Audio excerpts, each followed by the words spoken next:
Hello and welcome to Fast Talk, your source for the science of endurance performance. I'm your host, Rob Pickles, here with Coach Connor. Ultraman. Believe it or not, there's a bigger challenge than Ironman when it comes to triathlon, and its World Championships covers 3 days and 320 miles while circumnavigating the big island of Hawaii. Today, we're discussing the unique needs of this event and the training needed to be successful. However, there are many takeaways for endurance athletes of all kinds, regardless of the distance you're tackling. Today, we're learning from Dede Griesbauer, and as you're going to find out, she knows a thing or two about success across multiple sports and distances. We'll be sharing her unique insights into training, planning, dealing with setbacks, and ensuring longevity in the sport that you love. We're fortunate to round out our team today with our very own EK Lidbury. So, get your crew ready, because you're going to need them. And let's make you fast. Hey listeners, it's Rob Pickles here from Fast Talk Laboratories. We love sharing our endurance sports science content with all of you. To help with that, we've taken fasttalklabs.com out from behind the paywall.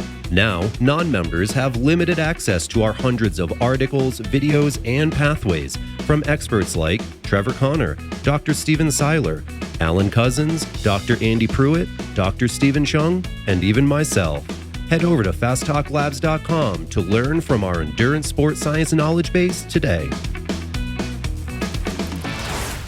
Well, today we have a bit of a special episode. Not only are we going to talk about Ultraman, but we have the newly minted world champion of Ultraman.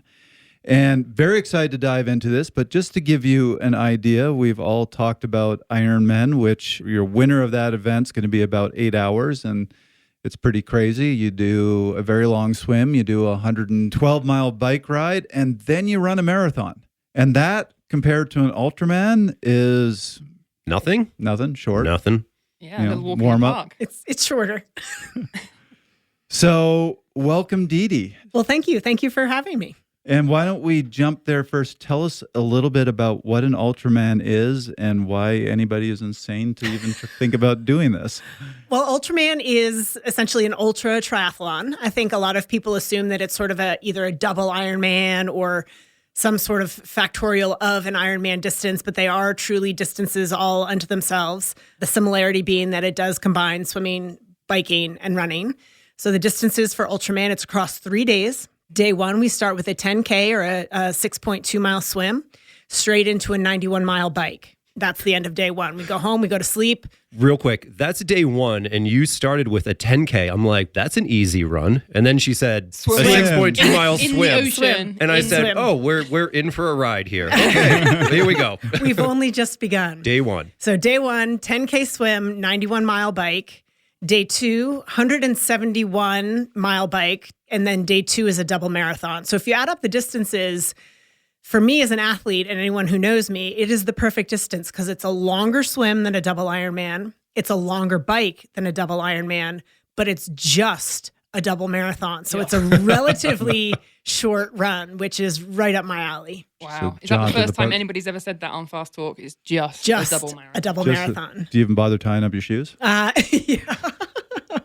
I just stuck a gel in my pocket and off I went. Oh, there you go. Well, that would work for me because I would be walking the entire thing start to finish. So, yeah. Yeah, but Dede, you've got like some serious pedigree and caliber in the sport. So Dede's been a professional athlete she's been racing for nearly 20 years, an Ironman 70.3, and you're a Stanford swimmer, 3-time Ironman champion, finished in the top 10 at Kona twice. So 3 times. 3 times. I'm sorry, I just knocked one off there. Diddling you on the resume. But so yeah, this is quite a caliber of athlete we're talking about here. And you've also done some 12-hour races too, right? 12-hour. I know you're world champion. I did the 12-hour time trial world championship back in 2016. Yeah. Yeah. I So didn't some even know these ultra-distance were cycling. things. Oh yeah. This is you gotta dig a incredible. little. You gotta dig a little. You gotta want it. But yeah, they're out there. Wow. There's I'm a whole community of us nutters out there. I am so impressed with you right now. And you didn't start with this fresh out of college. No, I didn't. So as EK mentioned, I swam collegiately. I swam for Stanford University and was part of the U.S. national team and was actually one of the first swimmers to swim post-collegiately. Believe it or not, in this day and age, more than half the U.S. national team is post-college, and there's a great number of resources available to post-collegiate swimmers. But when I left college, it was sort of presumed that your swimming career was over, that why would you swim after college? There weren't the resources, there weren't the training groups to support post-collegiate swimming. I got to the end of my college swimming career in 1992 and was still swimming best times and still in love with the sport. And I thought, well, why do I have to quit? So I actually swam a couple of years post-collegiately. I didn't make the World Championship team in 94 and was starting to feel like I was falling behind my peers, so to speak. And so I retired from swimming and took a hiatus from sporting life and got my MBA and went to work on Wall Street. So I thought, my sporting life was over. I was running some marathons and training a bit just to keep up with my swimming eating habits. And then sort of happened upon triathlon. I just turned on the TV one day while studying for finals when I was in business school and saw the Ironman, and just my jaw hit the floor and I said, I have to try that. Yeah. And then, so you started racing as an age grouper for a few years, right? And then you connected with Karen Smyers, who's a former Ironman World Champion. And she kind of took you under her wing. Very much she, so, yeah. She became like your coach and really helped you become, step up to the professional ranks. Yeah, Karen was the one that had first encouraged me to consider the idea of racing professionally. And it didn't take that much prompting. I think the word, would you ever consider racing professionally, they came out of her mouth and I had said yes before she had finished the sentence. Nice. And luckily I have an incredibly supportive husband who that evening when I suggested the idea to him, anticipating a little bit of what the actual heck are you talking about? His response was, if you don't go in and quit your job tomorrow, I'll quit it for you. So he was fully on board. I don't think either one of us had the idea at the time that it would last for 20 years.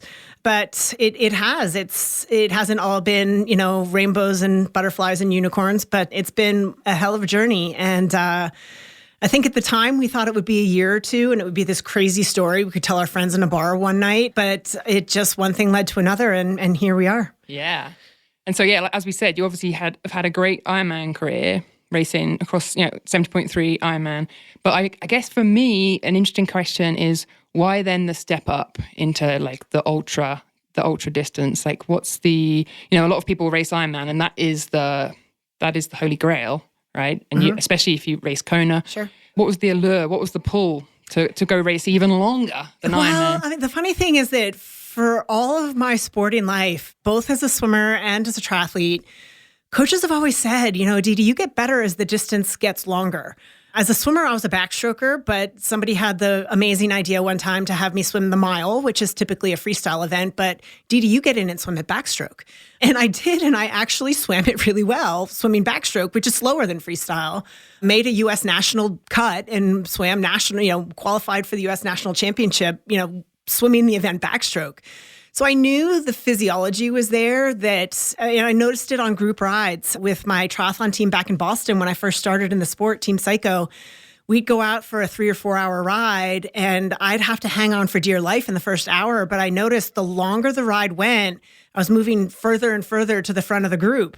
And by the end, I was sort of towing everybody home and just knew physiologically, I'm a slow starter. It takes me a couple hours to get warmed up and get going. But as the event goes on, I tend to feel stronger and stronger. And again, in 2016, I had a number of run injuries. And my coach, Julie Dibbins, suggested that I race the 12-hour time trial world championship. And I thought it was a little crazy, but I thought, well, what the heck? It gave me something to sort of sink my teeth into competitively when I was sidelined with run injuries and couldn't compete in triathlon. I got into the 12-hour time trial world championship and I was about maybe 7+ hours in and sort of had this realization that I'm happy as a clam. Like I'm not unhappy right now. I'm perfectly happy to go another 5 hours. I wasn't slowing down. If anything, I was feeling stronger. And I thought I might actually be good at this ultra thing. And I'm not sure I want to be, but the seed was definitely planted. And then Ultraman came about because one of my very good friends, a woman named Hillary Biscay, who is a former pro triathlete as well, she had done Ultraman. And I was doing some training. She and her husband lived in Arizona at the time, and I had escaped the Boston winter. I lived in Boston for a number of years to go out and do some training in Arizona, and I was staying with them. And Hillary was invited to a bike shop to do a talk about her Ultraman experience. And they were going to have drinks and snacks. So I came along, obviously, to sit in the back and have some free snacks and just listen to Hillary talk about this event. And just like the first time I saw the Ironman on TV, sort of my jaw hit the floor and I thought, one day I've got to try that. Oh, okay. So it was like that. Yeah. Okay. It was a long, I mean, that goes back to 2013 maybe that happened. And the seed was, Hillary won the Ultraman World Championship in 2013. So maybe it was 2014. She gave this talk and I just was sucked in and I thought, one day. So you've had that tucked behind your ear all that time, and it's just in 2020 you did your first Ultraman, right, in Florida. Yes. And so this was your second one, the one in Hawaii you've just done. Yes. Okay. So Ultraman. So the race I just completed was the Ultraman World Championship, and they do make you qualify for that. Yep. So when I competed at Ultraman Florida in 2020, it was a means to qualify for the Ultraman World Championship, which was then for 2 years canceled because of the pandemic. So finally this year we got a chance to come back to the big island of Hawaii, which is, where the World Championship takes place. We actually literally race all the way around the island. Yeah. I was looking at the course maps. That's super cool that you go all the way around. Yeah. It presents some logistical challenges, certainly, because when I did Ultraman Florida, we would start and finish at the same place, every night, perhaps like the Tour de France, where you're in a different venue every night. Certainly, operationally, it presents challenges for the crew that's supporting the athletes. Have to be in a new venue, get them fed, take care of equipment in a different place, get access to a new, place to stay overnight, et cetera, et cetera. And you're sort of sleeping in a different place every night. Of course, for us, it was only 2 nights, but it's still logistically very different than what I experienced at Ultraman Florida. Yeah, for sure. I mean, I'm fascinated to hear about the training that you did for this, because obviously training for Ironman is a big undertaking, whether you're an age grouper or professional, whatever racing, whatever level you're racing at. Run us through what your training looked like for Ultraman and how maybe that differed to what training looked like for Ironman. Yeah, well, full credit goes to my coach, Julie Dippins. Were it not for her, I probably would have killed myself in the training because I had some ideas about training that I sort of run a few ideas by her, and she's like, okay, good thought, but we're going to modify that a little bit. As it is with regular triathlon training, swimming and biking aren't really the quote unquote problem. The issue comes in with running, right? So when you're running ultra distances, if you go out and it's not like I went out and did a 7.5 hour training run in preparation for the double marathon at Ultraman, because you open yourself up for injury potential, et cetera, et cetera. Yep. So swim and bike were fairly similar to what you would do for an Ironman, where you're building distances, building race-specific pacing at those distances. So in the pool, we swim a fair amount everywhere. Anyway, I'm in the pool 5 to 6 days a week. We swim anywhere from 4,000 to 6,000 yards per workout. So anywhere from an hour to an hour and a half each time we're in the pool. But to get more specific for Ultraman, I would take one session a week and get in a bit earlier than my squad. So for the first couple of weeks, I just get in and swim an extra 1,000 yards. And then it was an extra 2,000 yards. And then it was an extra 3,000 yards. And oftentimes, because it's an open water swim and you're allowed to swim in a wetsuit, I would then do those ultra swims, the longer swims in training, in my wetsuit. Which in a swimming pool. In the pool. The whole workout in the pool, which again, typically you're wearing a wetsuit in open water where the water tends to be a bit cooler. So you go to your typical swimming pool, it's 80 degrees in the water. You tend to get a little warm, but we also knew in a wetsuit in Hawaii, I was going to get pretty warm. Sure. Ultimately, I elected to go with a sleeveless wetsuit where I gave up a bit of buoyancy and perhaps a bit of speed. And we did test that in training. How much slower am I in a sleeveless wetsuit versus the full sleeved wetsuit? And it wasn't drastically slower, but what I did realize is that across, 8,000 meter workouts in the pool, I wasn't overheating as much in the sleeveless wetsuit. And we thought that in terms of the preservation across the 3 days of racing, to set my core body temperature a bit lower when we got on the bike the first day was definitely a smart thing to do. So that's what we learned in the pool. In the bike, again, as we got closer to the race, we would sort of replicate what the race itself would be. So on a Friday, I would do a medium long ride, so maybe a 4 to 5 hour ride with some harder intervals in it, to replicate what day one was like, because day one in Hawaii, there's quite a bit of climbing. So we would do maybe a 4-hour ride after a long swim to set up the rest of the weekend. And then Saturday we did build up. I did a number of sort of 6 to 7 hour rides. And then I did 2 rides of 8 hours. And that was largely not only to test the endurance, but to test the nutrition was a big part of that. So going out there for 8 hours and trying to replicate the caloric intake that I would need for Ultraman, that was a big part of that. And then the running is, as I said, where we needed to be careful. My longest run was only 3 hours. And I know that sounds insane, right? A 3-hour run is a bloody long way to go. Yep. But it's nowhere near close to the 8 hours I took to run the double marathon or whatever it was, 7 hours, 40 something minutes.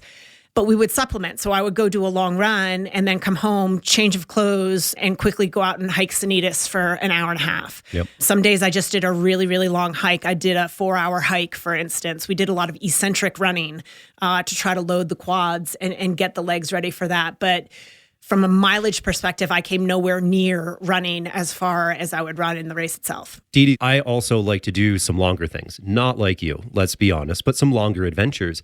And a few times throughout, you mentioned these experiments that you're doing to learn, right? Because this is, in some regard, relatively uncharted territory.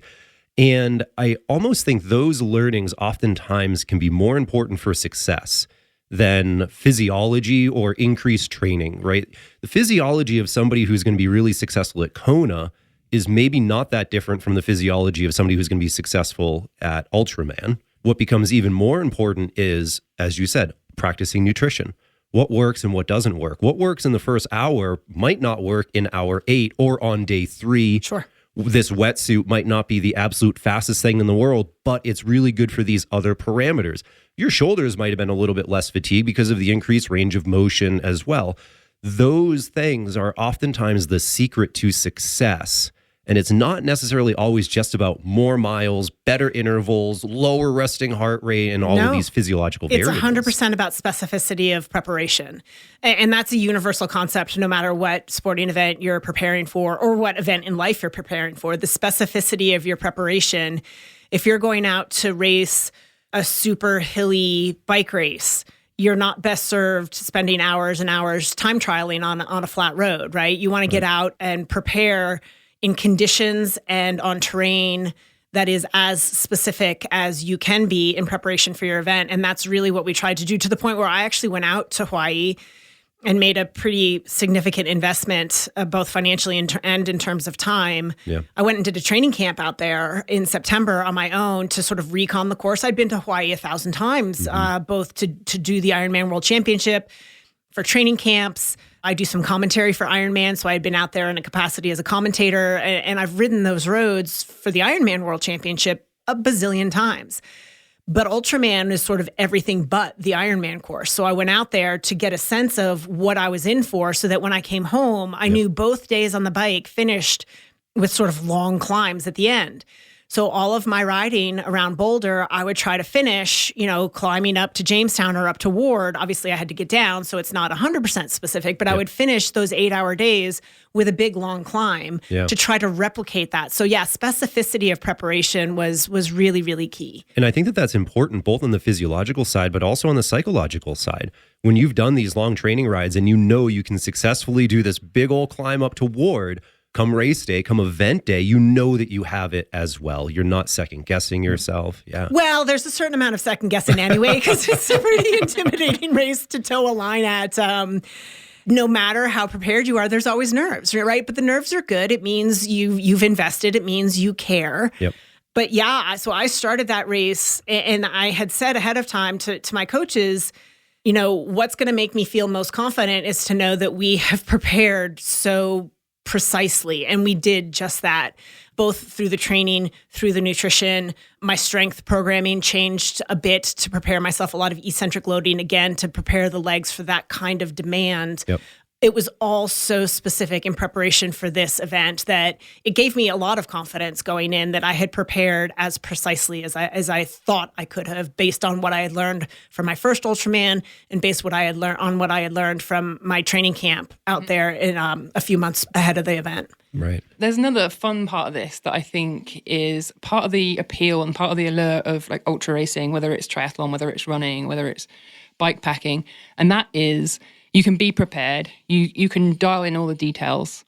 But the longer you're out there, the more chance there is that something goes wrong. And you have no idea what that might gonna be. Right. And I think there's a certain appeal, right, to a certain type of athlete, a certain type of personality that's like, oh, I'm going to have to problem solve on the fly. And I cannot imagine that there was anybody more prepared for this race than you were, Dede, and your team. And so I think there comes an element of you're just signing up for some unknowns that you're going to have to problem solve on the fly. And so I guess two-part question, sort of like, how do you feel about that? And I also want to hear about some of the things that you did end up having to problem solve, because I'm sure there are some fun ones in the mix. Yeah, there definitely are some interesting things that happened. And one of the things, again, that gave me a tremendous amount of confidence was my crew. And part of my love for Ultraman, and we say this in triathlon all the time and in any sporting, event where you're putting your whole heart and soul into preparation. It takes a village, right? You don't do it, even if it's an individual sport, you don't do it on your own. You may have coaches, you have a supportive spouse, a supportive family, a training group perhaps that you lean on to help push you that extra bit in preparation. But Ultraman is truly a team sport. You cannot do it alone. You have to have a crew. So I had a crew that came out. We rented so that we'd have the space. And again, we're spending the night in a different place every night. So you've got to take everyone's overnight bag. My massage therapist came. So we had a massage table. On day 3, because I'm running, my bike has to fit in to the crew vehicle. And a minivan just wasn't big enough. So we ended up renting this Sprinter van that I tell you, I could write a book about the Sprinter van by itself. It was probably the first Sprinter van ever made. And the rental company had named their fleet, and our particular van was named Disco Vana.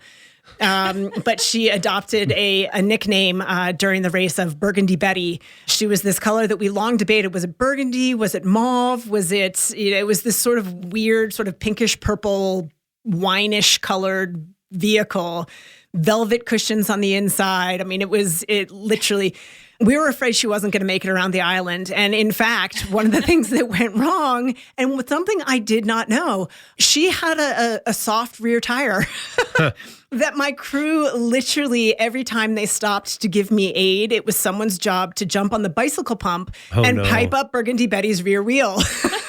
So we have hysterical pictures of my crew literally pumping up the tire on this 1972 Sprinter van with a bicycle pump. I didn't know you could do that with a bicycle pump. I didn't know you could. Well, with enough time and effort, you can do it. Exactly. This was an ultra event in itself there. Yeah. So, I mean, the number of things that could go wrong, yeah, you name it, from mechanical with a bike to your own physical, nutritional, emotional.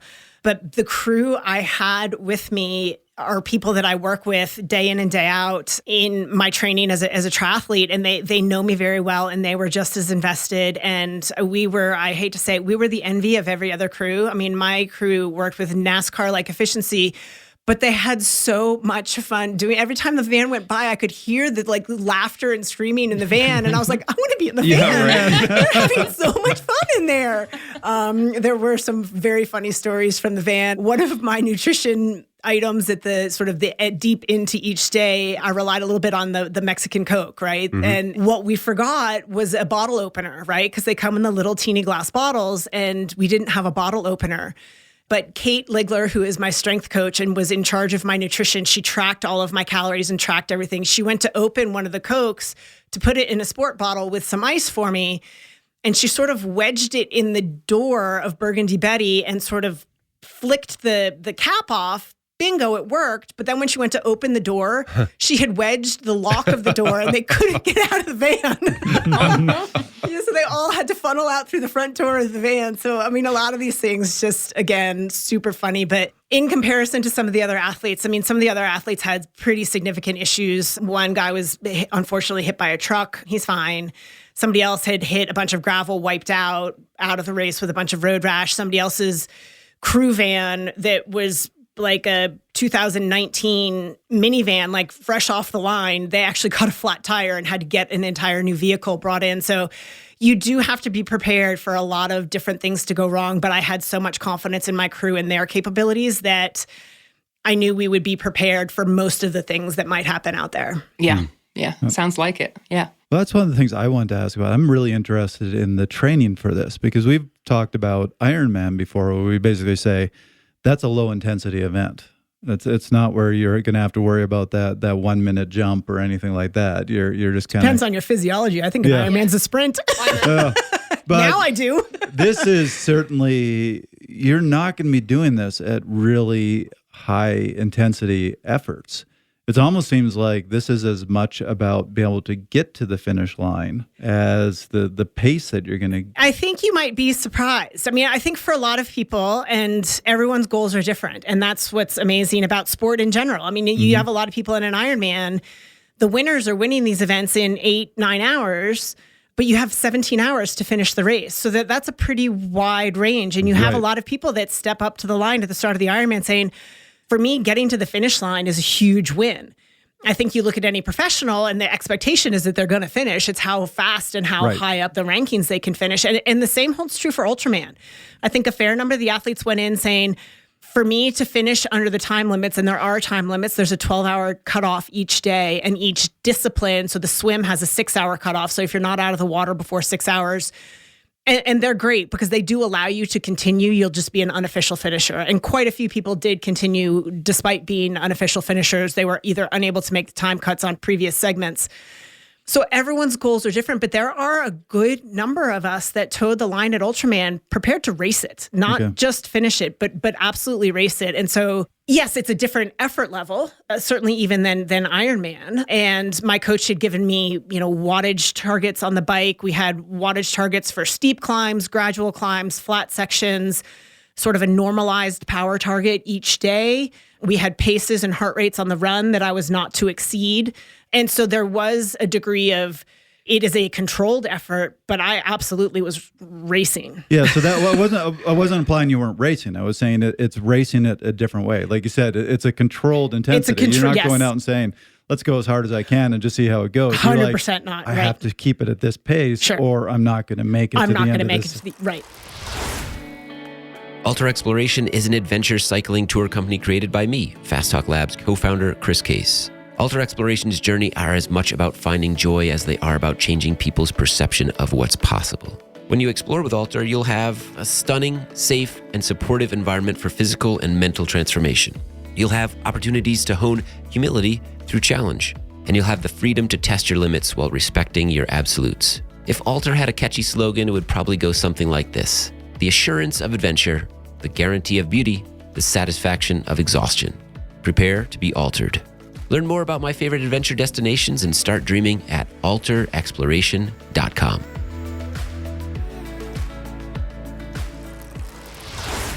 Can I ask, what sort of speeds are you riding at on average? And then maybe even like what percent of FTP, if you could go into, I don't know that we need to give away the secret sauce of exactly the watts you were riding, but can we put this into perspective of the intensity that you were going at? I was actually surprised and a little bit wide-eyed. I sat down with my coach and I had an idea just based on my performance at Ultraman Florida, what I was able to hold across these distances. And when I sat down with Julie the night before, and we went day by day. So when I sat down the night before day one and we talked about power targets, she gave me a pretty long leash. I was surprised that, I was upwards of my 70.3 race pace on some of the climbs. Mm-hmm. There were a lot of descents where I knew I was going to be able to recover.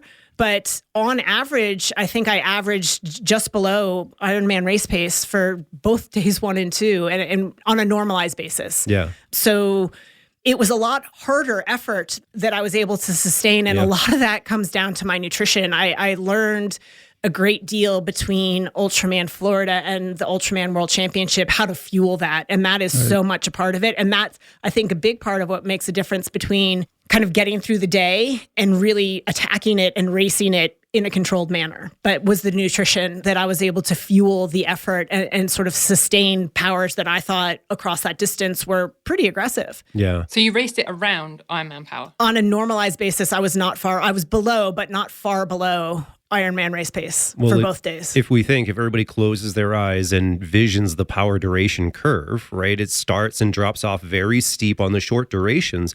But as you get to the right side on that long tail, 1 hour, 2 hour, 3 hour, 4 hour, it's relatively flat and horizontal at that point. There's not much of a difference between a 3-hour and an 8-hour race pace. There is a difference, don't get me wrong, but we're talking a couple % there. And for me, it's actually even more pronounced. I had done some testing in the lab with Jared Berg at CU before it shut down. Yeah. And literally we were going about the test and I look at it the other way, sort of the Price is Right game where the little mountain climber climbs up the thing on the price and falls off the curb at the end. Yep. My slant is so gradual, but then all of a sudden in a minute, like I go from one extreme to the other almost instantaneously. Like he looked at me, he's like, what happened? In terms of lactate? Yes. Yeah. Yep. I can go forever. My physiology definitely reinforces the fact that I'm good at ultra. Yep. And not good at sprinting. That makes a lot of sense to me. Yep. The opposite is true as well. Yep. I'm not going to win any town line sprints. Yeah. And you naturally probably oxidize a lot of fat, I would assume, another great key determinant to success in events like this, because you're needing to supplement, or maybe everybody, it's kind of an eating contest, I bet, while you're out there, right? But you might run into less of a caloric deficit because you do have a higher fat oxidation rate and less carbohydrate oxidation than some other people. And we got a whole lot smarter about my nutrition. One of the things I learned at Ultraman Florida, and I went into Ultraman Florida thinking, I'll just replicate my Ironman nutrition across 3 days of racing. Oh, yeah. No. Yeah. Wrong answer. Yeah. We learned very early on day 2, where I was, taking the sort of sugary sports drinks in on day 2 and was dreadfully ill right out of the gate. Yeah. And thankfully on my crew for Florida, I had a training partner who had raced Ultraman in the past, and they literally pulled into the nearest convenience store and just stocked up on a lot of other things to try. Sure. But the remainder of Ultraman Florida was a guessing game as to what can she get down and what can she hold down. And so we got a lot smarter going into Ultraman Hawaii in preparing with real food sources for as long of the event as we could early in on almost all days, taking real food as nutrition as opposed to sports nutrition, because you get overloaded on sort of the sugary stuff and your stomach starts to reject it.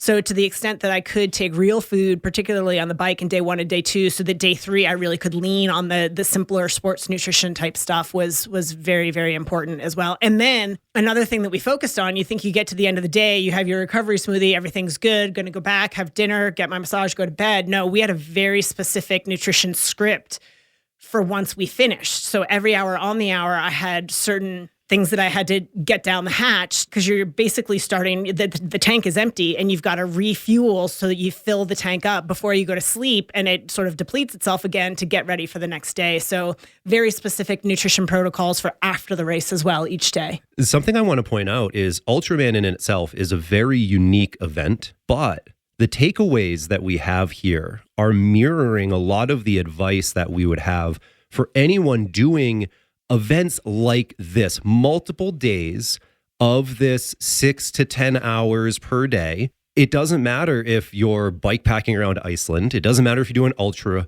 It doesn't matter if you're doing the Tour de France. There's so many similarities and takeaways across all of the events that anyone listening, you can apply everything that Dede has learned to what you're doing, even if you never do an Ultraman. This is really applicable information. Well, even if you're doing a 10K, I think it's applicable. I mean, it's a different nutrition strategy, but you need to practice it ahead of time. You can't just wake up race morning and be like, okay, how's this going to go? Like, you need to think about it ahead of time and test your theories in training to see what works and what's going to be successful for you. And I think that's universal across any distance in any sport or any sort of adventure type activity you take on.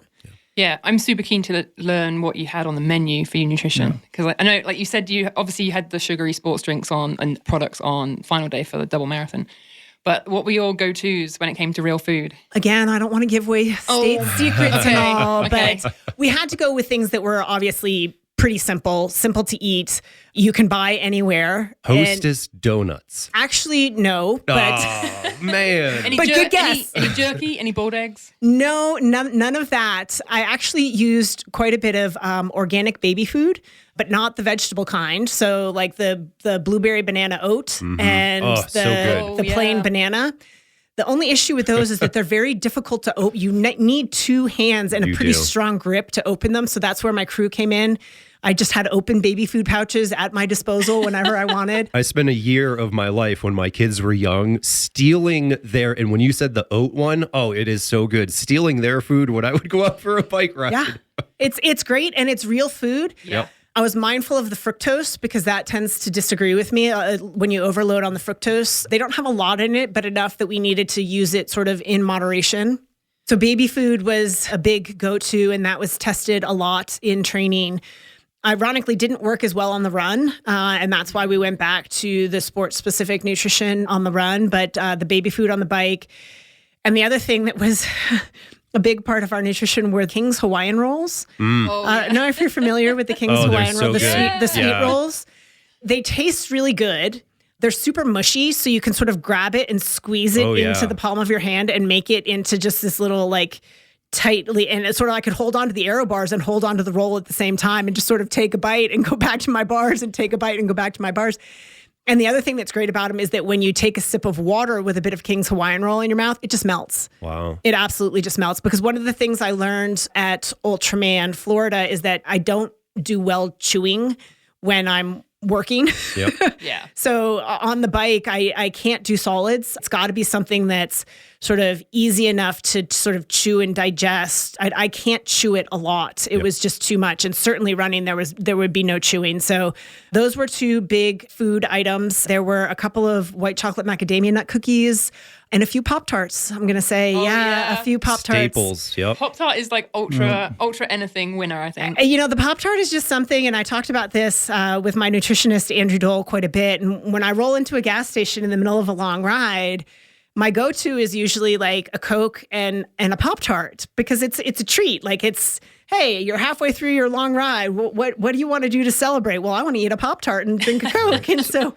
we tried to include those things into the nutrition as well. So there were a couple of Pop-Tarts down the hatch, I'm not embarrassed to say. Are you a strawberry frosted or are you a cinnamon type? You know, it depends on the day, but for Ultraman, it was definitely the strawberry frosted. Yeah. And do you know they make a gingerbread one? I did not. Yes, they make a gingerbread one. Is that a holiday special? Or is that It might have been a holiday special, but I found it in the grocery stores out in Hawaii. And we did have some in the van because I think the tagline for my crew is fueled by Pop-Tart. There were quite a few Pop-Tarts going down the hatches of my crew. That'd be the sponsorship to have. I know. Right I there. tagged them in socials a couple of times, but strangely, they haven't called. A different demographic. So the thing I'm interested in going back to a bit, I mean, you really have to plan out this event. You have to figure out everything. You have a nutritionist there who's figuring out what you're eating every hour. You're figuring out the pace that you're going to be doing on every climb and every flat stretch. This all has to be mapped out to survive. So to give you a contrast, you know, I'm a road racer, so a lot of my races are 2-3 hours. I can't tell you how many races I've shown up to and gone, oh, I forgot my race food. I forgot my water bottles, whatever.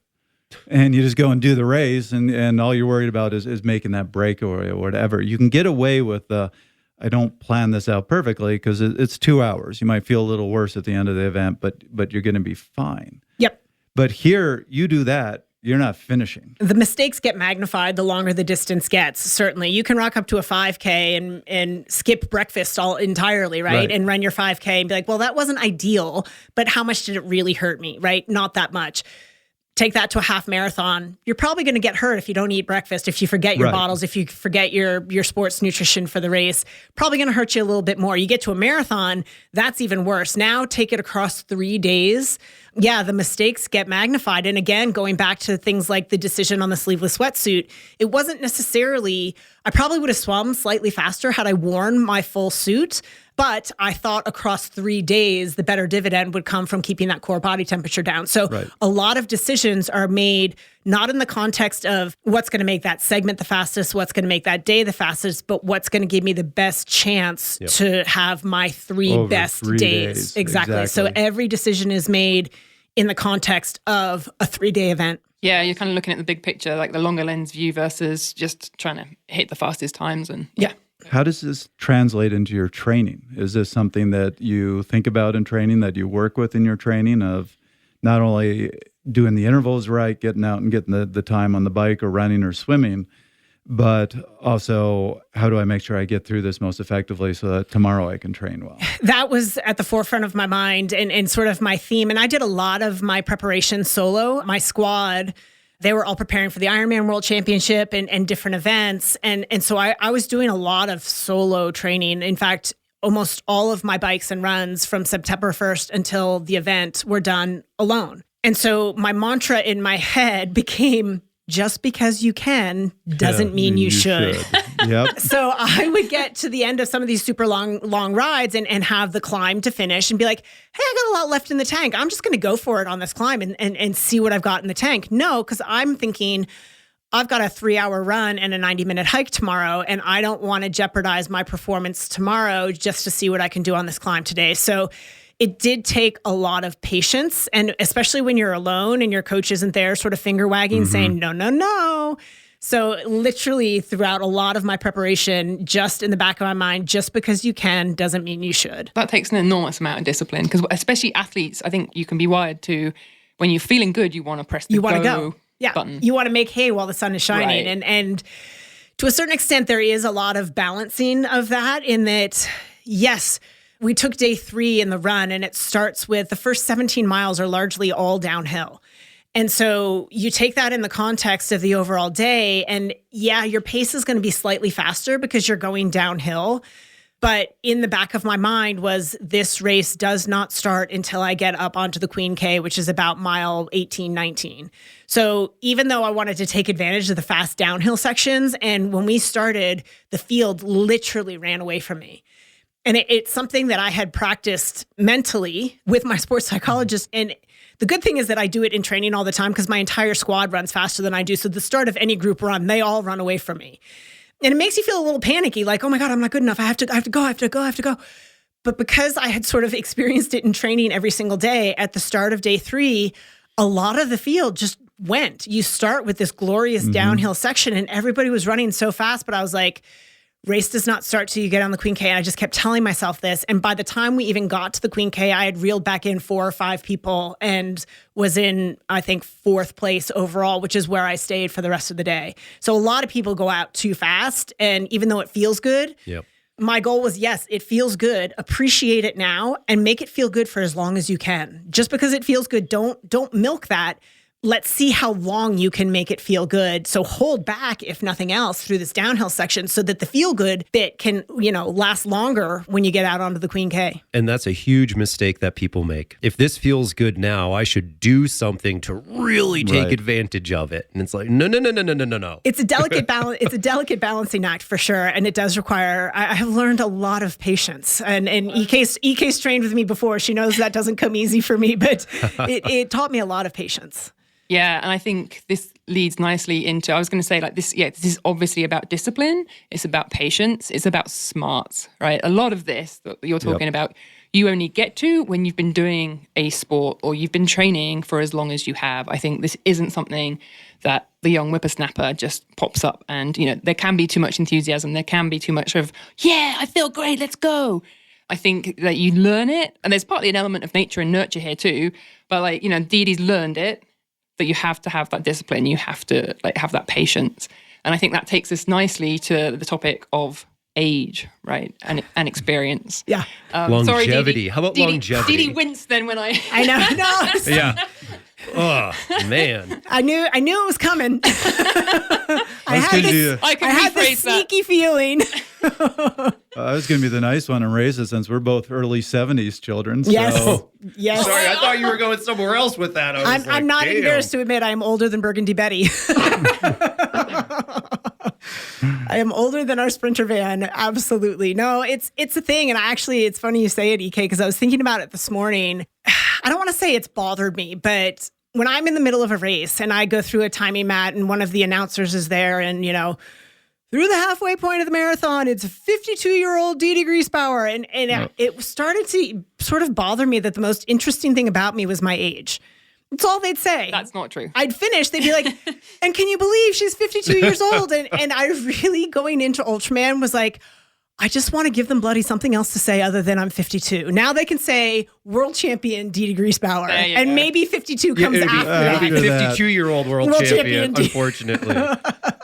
So you'd appreciate it. A few years ago, I was at a race called Bucks County, and I was broken away, and you do these laps. And I kept going by the announcer, and the announcer every time was like, look at this guy go. This young whippersnapper, he's going somewhere in this sport. And I'm like, I'm 45.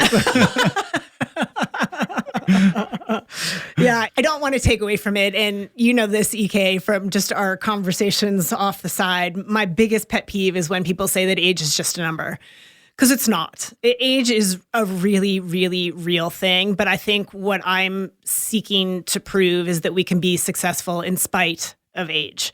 Age is something you have to take into consideration. And you do have to account for the fact that things are different when you're 52 than they are when you're 45, than they are when you're 35, than they are when you're 30. I joked, I raced a 70.3 in September, largely to break up the Ultraman training, because if I had done this huge block of Ultraman training, my coach is like, you're going to kill yourself. So even though we're not specifically prepared for a 70.3, we're just going to go race it to give you a break, freshen you up, get a fitness boost from the race itself, and then dive right back in.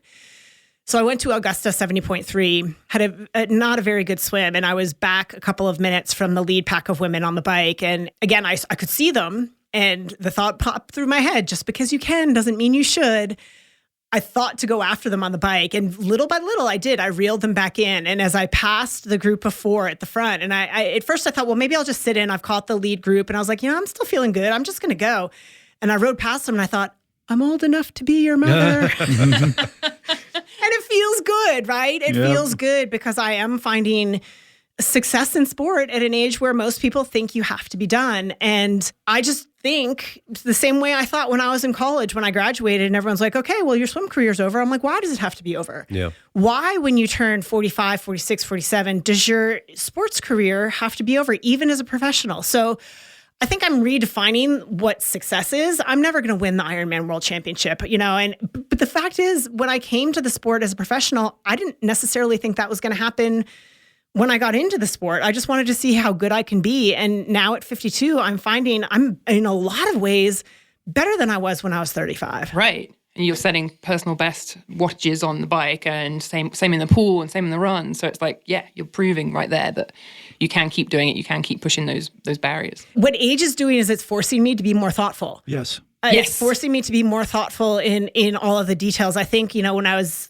35, 36, 37, I just was like, oh, if I do the training, I'll be successful. And now I'm having to think more about the training. I'm having to think, well, what ways that aren't, my aerobic engine is developed as it's ever going to be. I've been an endurance athlete for more than 40 years of my 52 years of life. So my engine isn't going to get any more robust, but finding improvements in other things, nutrition, the gym. I spend a lot of time in the gym, and I take it as seriously as I take my swim, bike, run training. And I think that's incredibly important, particularly for people as they get older, and particularly for women as they get older. And so I'm a huge advocate of gym work, with a caveat of, yes, we have to pick up heavy stuff, but don't do it by yourself. Find a good strength coach, because if you try to go in and front squat or back squat or deadlift, and your form is not good, or you're not moving well enough to pick up a heavy load, it is going to cause an injury that at our age you might not come back from. So these things are important, but do it with good guidance. I've gotten a lot of help with nutrition. This tends to be my way, and I defer a lot of credit, but I am extremely well coached and well supported with my community, my triathlon coach, my strength coach, my nutritionist, my sports psychologist. My training partners, my friends are all incredibly supportive, and it feels really, really good. I want to look at this from a different point of view. Are all of the things that you're mentioning, your friends, your training partner, your thoughtfulness, is this the key to the longevity that you've had? Because to me, that's almost what's more important than your quote unquote age, right? Is that you've been doing an incredible job for 20 years. You're getting better year over year. You're still performing extremely well. How have you managed to do that when a lot of other people don't seem to be able to have as long of a career as you've had? I'm not sure, because I don't live in other people's heads and hearts. I consider myself incredibly lucky to love what I do so much that I wish I didn't love it so much. I really, truly, EK knows this from her career. You love it so much, and as a result, it breaks your heart that much more. It hasn't all been sunshine and unicorns. There have been injuries that have brought me to the verge of retirement, and that it's just too hard. I can't do it anymore. It's a difficult sport in that we're not a mainstream sport. And so financial support, sponsorship, incredibly difficult to come by. So financially, it's a very, very difficult sport to carry on with, particularly long term, because the financial support isn't necessarily there.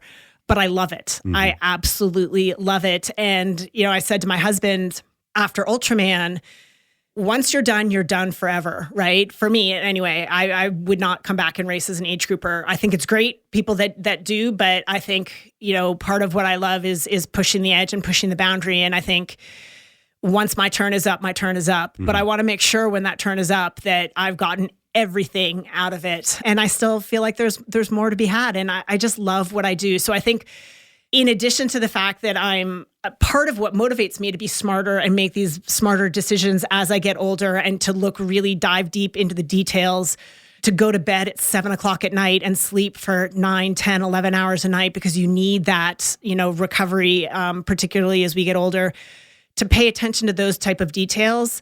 I do it because I love it and I just want the music to keep playing a little bit longer. Eventually there's not going to be a chair for me to sit on and I know that time is coming, but for now I want the music to keep playing. So we did an episode a while back, a few years ago now, where we really dived into the science of aging. And that science has been changing a lot. There really was a belief for a very long time of here's exactly what happens. This happens to you at 30, this happens to you at 40, this happens to you at 50, this happens to you at 60. Most of it sucks, and there's nothing you can do about it. What the new research is showing is it looked at how that original research was done and said there's actually flaws in that. And when they redid the research, they said it's not quite that inevitable. So what I would throw out, I agree with you, age is not just a number. But the argument I would make is age does affect you, but it's not an inevitability. It's not here's what's going to happen. There's nothing you can do about this. Right. I agree 100%. And I think age hits us each in a different way. I mean, I have friends that are slightly younger that are being, they're feeling age, at least by what they're saying more heavily than I am and in ways that I am not.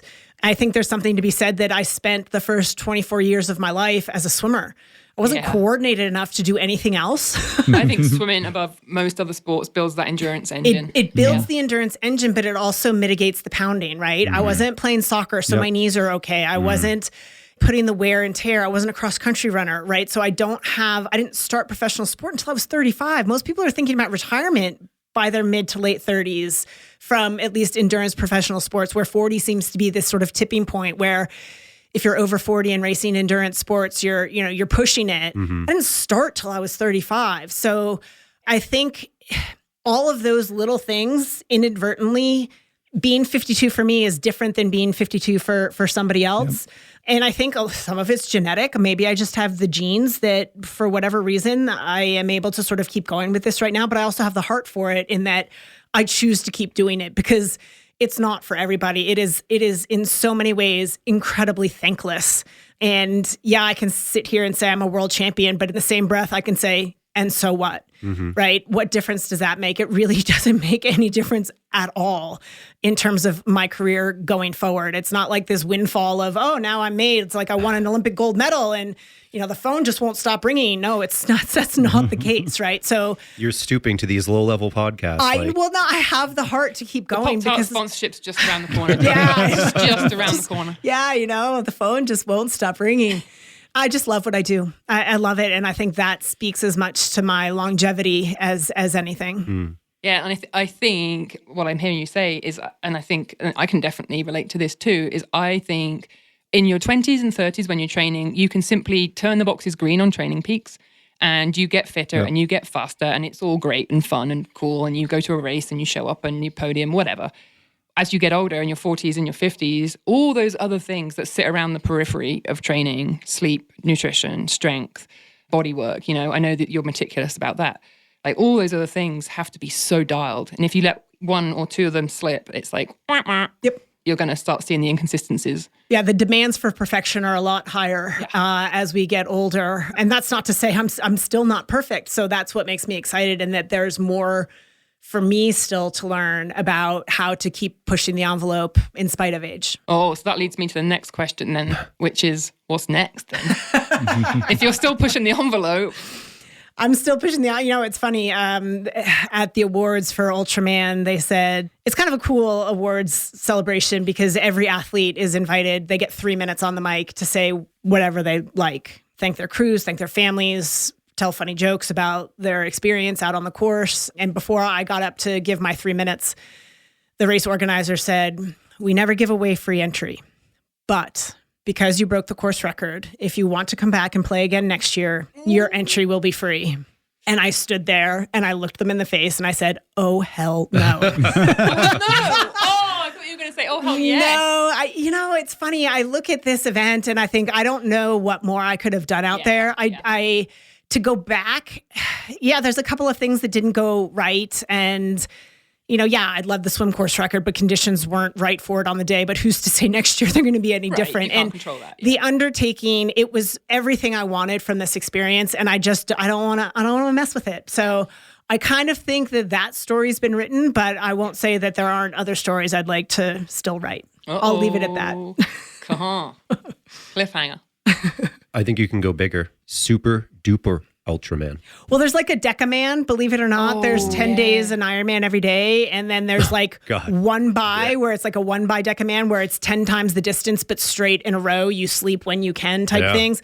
I won't say that RAM doesn't intrigue me slightly, but I think I'd rather do it as a team of 4, not as a solo effort, because I like to sleep even just a little bit. There are things that certainly intrigue me, but I have another chapter to go, I think, but yeah. We'll see. What it is. Watch this space, huh?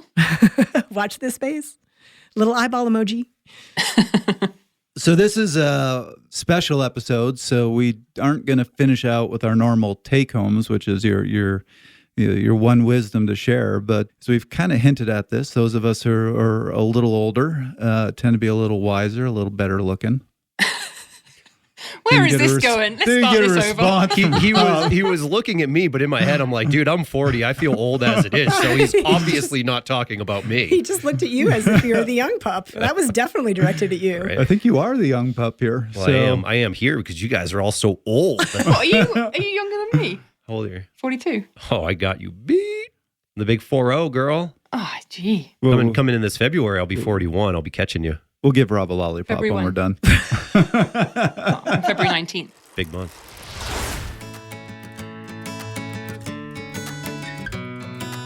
Hey, it's Julie Young. Dede and I have had a blast recording a new podcast series that's all about the female endurance athlete called Fast Talk Femme.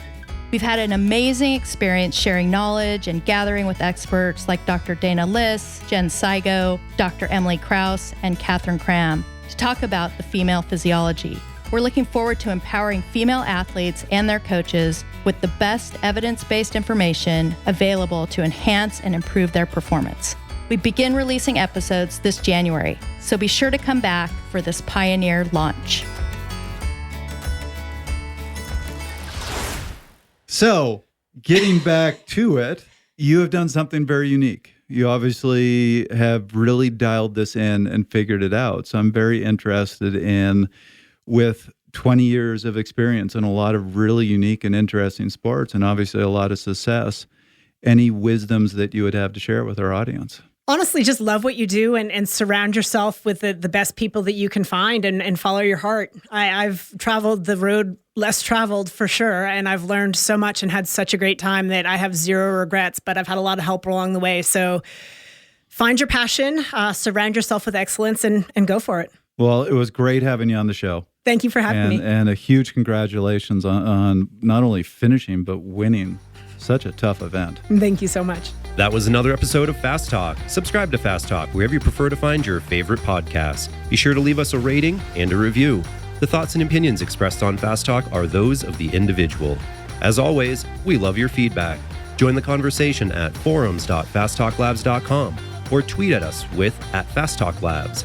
Head to fasttalklabs.com to get access to our endurance sports knowledge base, coach continuing education, as well as our in-person and remote athlete services. For Dede Griesbauer, EK Lidbury, and Trevor Connor, I'm Rob Pickles. Thanks for listening.